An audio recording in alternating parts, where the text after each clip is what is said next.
방역 수능 다음 날부터 대학별 고사가 진행되고 있습니다. 전국에서 40만 명이 시험을 치르기 때문에 새로운 확산 경로가 되는 건 아닌지 방역에 비상이 걸렸습니다. 대학별 고사는 확진되면 응시할 수 없기 때문에 수험생들은 초비상입니다. 정지주 기자입니다.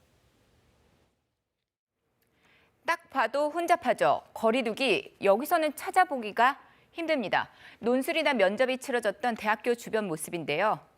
지난 주말 전국에서 20만 명이 이동을 했고요. 이번 주말에는 19만여 명이 또 수시 전형 대학별 고사를 치릅니다. 40만 명이 이동을 하게 되는데요. 방역 조치 강화됐습니다. 학부모 등 외부 차량 통행은 금지가 됐고요. 교내로는 수험생만 들어갈 수 있었습니다. 강의실당 입실 인원도 30명 안팎으로 제한이 됐죠. 고사장은 대폭 늘었습니다. 제가 작년에도 봤었는데 작년에는 되게 사람이 이제 밀집되게 붙어 있었는데 올해는 그래도 이제 좀 띄엄띄엄 있었던 부분이 그래도 좀 괜찮았고 외부인 제한해가지고 안에 이동하는 사람도 적다 보니까 사실 정부는 대학별 고사 방식을 비대면으로 전환을 하라고 권고를 했습니다. 하지만 직접 얼굴 보는 대면 방식을 고수하는 대학들이 상당수입니다. 논술이나 이런 다른 면접들도 비대면으로 하기가 어려운 부분이 있습니다. 공정성의 문제가 또 제기될 수가 있기 때문에. 특히 예체능의 경우 실기시험이 필수죠. 대면 방식을 해야 하는 경우 방역 지침을 철저히 따르도록 했다는 게 정부의 설명입니다.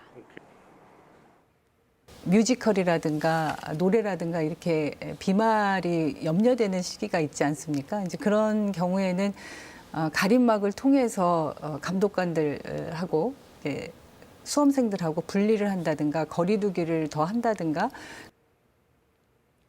일단 마스크 기본이고요. 문진표 쓰고 발열 체크를 하고 또 손 소독을 해야 입실이 가능합니다.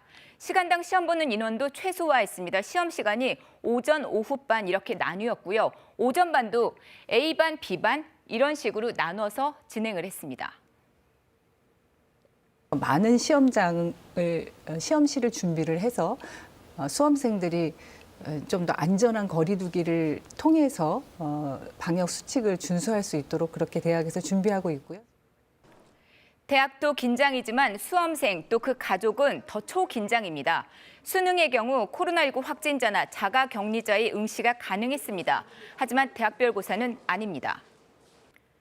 자, 일단 확진자는 응시가 불가능합니다. 자가격리자의 경우 전국 17개 시도를 8개 구역으로 묶어서 권역별 고사장을 마련했다죠. 인적 고사장에서 시험을 치를 수는 있습니다. 하지만 인력 부족 등을 이유로 이런 이유 등을 들어서 자가격리자의 응시를 제한하는 학교도 있습니다. 수능과는 달리 대학별 고사는 국가 단위 시험이 아닙니다. 이렇게 해라 저렇게 해라 강제할 방법이 없다는 게 교육부의 입장입니다. 수험생들 코로나 확진되면 이번 대입은 끝이다. 이런 생각으로 조심 또 조심을 하고 있는데요. 하지만 학교 앞은 온종일 붐볐습니다. 수시 원서 여러 학교에 접수했다면 하루 동안 분주히 움직여야 했습니다. 기다리는 학부모, 수험생까지 한꺼번에 몰렸는데요. 만약 무증상 수험생이라도 있었다면 코로나19 안심할 수 없다는 얘기죠. 그래서 전문가들은 이번 대학별 고사가 자칫 코로나19의 새로운 확산 경로가 되지 않을까 우려하고 있습니다. 개인 위생은 물론이고요. 제대로 된 마스크 착용이 더 중요한 이유입니다. 정부도 수능 성적 통지 전날인 오는 22일까지 대학별 집중 관리 기관으로 정했습니다. 수험생과 학부모의 방문이 많을 걸로 예상되는 대학 주변의 다중이용시설 점검을 더 강화하기로 했습니다. KBS 뉴스 정재주입니다.